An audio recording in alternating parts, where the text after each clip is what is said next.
Halo guys, kembali lagi di channel gua iEra. Kali ini kita bakal ngebahas sesuatu yang gokil abis, yang bikin otak kalian ngebul kayak abis makan seblak level 5. Bayangin guys, gimana jadinya kalau Indonesia nggak pernah dijajah? Serius deh, coba pikirin. Nggak ada Belanda, nggak ada Jepang, nggak ada Portugis. Pokoknya merdeka terus dari dulu kala. Pasti beda banget sama Indonesia yang sekarang kan? Nah, daripada penasaran, mending langsung aja kita ulik bareng-bareng Bang Lake. Seperti apa sih jadinya dunia alternatif di mana Indonesia bebas dari penjajahan? Siap-siap guys, petualangan imajinasi kita dimulai. Oke guys, pertama-tama bayangin nih ya, kalau nggak pernah dijajah, kerajaan-kerajaan besar di Indonesia kayak Majapahit, Sriwijaya, Mataram, atau Makassar, bisa jadi masih berdiri tegak sampai sekarang. Coba bayangin, candi-candi megah bukan cuma jadi situs purbakala, tapi istana-istana yang masih berfungsi. Raja-raja masih pakai baju kebesaran lengkap dengan mahkota emas gemerlap, terus diarak keliling kota naik gajah gede banget. Mungkin juga, sistem pemerintahannya udah berevolusi jadi kayak federasi gitu, kayak di Eropa. Jadi setiap kerajaan punya otonomi sendiri, tapi tetap bersatu di bawah satu bendera Nusantara. Seru banget kan? Bisa jadi, ibu kota Indonesianya bukan Jakarta, tapi di Trowulan, bekas pusat kerajaan Majapahit. Atau malah di Palembang, pusat kerajaan maritim Sriwijaya yang tersohor itu. Dan yang pasti, nggak bakal ada deh tuh, drama perebutan kekuasaan kayak zaman penjajahan dulu. Semua berjalan damai, sejahtera, dan rakyatnya hidup makmur sentosa. Tapi ya, namanya juga manusia, pasti ada aja konfliknya. Mungkin bukan sama penjajah, tapi antar kerajaan. Wah, bisa jadi perang besar-besaran kayak di film-film kolosal tuh. Seru sih, tapi yang ngeri juga ngebayanginnya. Intinya guys, Indonesia tanpa penjajahan pasti punya dinamika politik dan sosial yang jauh berbeda. Kerajaan-kerajaan besar mungkin masih eksis, tapi dengan bentuk dan sistem yang lebih modern. Nah, sekarang kita ngomongin soal teknologi guys. Siapa bilang Indonesia cuma bisa maju kalau dijajah? Bayangin, tanpa intervensi asing, ilmu pengetahuan dan teknologi asli Nusantara bisa berkembang pesat dengan caranya sendiri. Mungkin aja, kita udah punya kapal finisi canggih bertenaga uap, yang bahan bakarnya batu bara dari perut bumi Sumatera. Atau, kereta api super cepat yang menghubungkan Pulau Jawa dan Sumatera, yang relnya dibangun di atas laut. Arsitektur bangunan juga pasti keren abis. Candi-candi dipadukan dengan teknologi modern, jadi kayak Neo Majapahit skyscraper gitu. Keren banget kan? Nggak cuma itu guys, pengobatan tradisional kayak jamu-jamuan juga bisa jadi mendunia. Bayangin, jamu beras kencur jadi minuman energi paling hits di dunia, atau kunyit asam jadi obat kanker paling mujarab. Universitas-universitas di Indonesia juga pasti jadi kiblat ilmu pengetahuan dunia. Profesor-profesornya pada pinter-pinter, pada jago bikin penemuan-penemuan canggih. Tapi ya, namanya juga dunia alternatif, nggak ada yang pasti. Bisa jadi, perkembangan teknologi kita malah lambat karena kurangnya persaingan, atau malah lebih maju karena kita fokus mengembangkan teknologi yang ramah lingkungan dan berkelanjutan. Siapa tahu kan? Lanjut guys, ke ranah budaya. Kalau Indonesia nggak dijajah, bisa jadi bahasa Jawa atau Melayu jadi bahasa resmi ASEAN, bahkan mungkin bahasa pengantar di PBB. Bayangin, di New York orang-orang pada ngobrol pakai bahasa Jawa. Terus di Paris orang-orang pada ngantri tiket konser musik gamelan. Keren abis kan? Wayang kulit juga bisa jadi mendunia guys.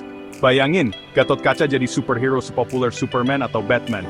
Atau, Sri Kandi jadi karakter jagoan cewek yang menginspirasi banyak orang di seluruh dunia. Film-filmnya box office terus, komiknya laris manis, merchandise-nya di mana-mana. Batik dan keris juga nggak kalah keren. Batik jadi tren fashion dunia, dipakai sama artis-artis Hollywood di red carpet. Keris diakui sebagai simbol teknologi nano karena pola logamnya yang rumit dan presisi. Kuliner Indonesia juga pasti mendunia. Rendang, sate, nasi goreng, jadi makanan favorit orang-orang di seluruh dunia. Restoran Padang ada di setiap sudut kota besar di dunia. Tapi ya, bisa jadi juga budaya kita malah tergerus sama budaya asing, karena arus globalisasi yang semakin deras. Atau malah jadi unik banget karena kita berhasil memadukan budaya tradisional dengan budaya modern. Siapa tahu kan? Nah, ini dia nih, pertanyaan yang paling seru. Tanpa penjajah yang memecah belah, apakah Nusantara akan tetap terpecah jadi banyak kerajaan yang saling sikut, atau justru bersatu lebih awal? Skenario pertama, bayangin aja guys, perang besar-besaran antara Jawa, Sumatera, dan Sulawesi. Kayak Game of Thrones versi Indonesia gitu. Masing-masing kerajaan punya pasukan elit, senjata mematikan, dan strategi perang yang licik. Seru sih, tapi ya, ngeri juga ngebayanginnya. Skenario kedua, bisa jadi kerajaan-kerajaan di Nusantara bersatu membentuk federasi yang kuat dan makmur. Kayak Uni Emirat Arab gitu, tapi versi rempah-rempah. Masing-masing kerajaan tetap punya otonomi, tapi bersatu dalam hal ekonomi, pertahanan, dan politik luar negeri. Wah, kalau gini sih, Indonesia bisa jadi negara adidaya. Atau, mungkin ada skenario ketiga, yaitu munculnya seorang pemimpin karismatik yang berhasil menyatukan Nusantara, kayak Gajah Mada versi modern gitu. Dia punya visi yang jelas, strategi yang jitu, dan karisma yang luar biasa, sehingga berhasil mempersatukan seluruh kerajaan di Nusantara. Intinya guys, masa depan Indonesia tanpa penjajahan penuh dengan kemungkinan. Bisa jadi kacau balau karena perang saudara, bisa jadi negara adidaya karena persatuan, atau bisa jadi sesuatu di antaranya. Oke guys, pertanyaan terakhir nih. Di dunia alternatif ini, kira-kira Indonesia jadi negara kayak apa ya di mata dunia? Pilihan pertama, bisa jadi kita malah jadi bangsa imperialis. Bayangin armada Majapahit yang perkasa mengarungi samudera, menaklukkan negeri-negeri lain. Singapura jadi provinsi ke-35, Madagaskar jadi koloni Indonesia di Afrika. Wah, serem juga ya kalau dipikir-pikir. Pilihan kedua, kita bisa jadi negara netral yang super kaya. Kayak Swiss gitu. Tapi punya pantai-pantai indah dan tambang emas di Papua. Semua negara pengen berteman sama Indonesia, karena kita tajir melintir tapi nggak suka ikut campur urusan orang lain. Atau, mungkin kita jadi negara adidaya yang disegani dunia. Militernya kuat, ekonominya stabil, teknologinya canggih. Indonesia jadi pemimpin dunia baru, yang menjunjung tinggi perdamaian, keadilan, dan kesejahteraan bersama. Tapi, bisa jadi juga kita tetap jadi negara berkembang yang penuh masalah. Korupsi merajalela, kemiskinan di mana-mana, dan konflik sosial nggak ada habisnya. Atau malah jadi negara tertutup yang anti sama dunia luar, kayak Korea Utara gitu, tapi versi tropis. Serem juga ya kalau dipikir-pikir. Gimana guys? Seru banget kan ngebayangin Indonesia di dunia alternatif. Tapi, apa kita akan lebih baik? Ini pertanyaan besar. Tanpa penjajahan, kekayaan alam tidak dirampok, mungkin kita jadi macam Arab Saudinya Asia Tenggara. Tapi tanpa tekanan kolonial, mungkin kita kurang inovatif karena tidak dipaksa modernisasi.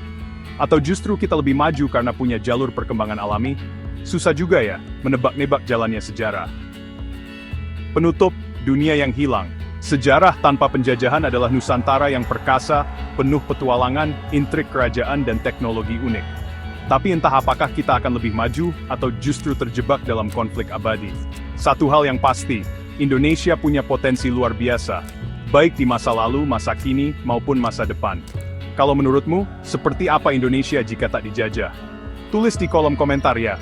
Jangan lupa like, subscribe, dan share video ini ke teman-teman kalian. Sampai jumpa pada video selanjutnya.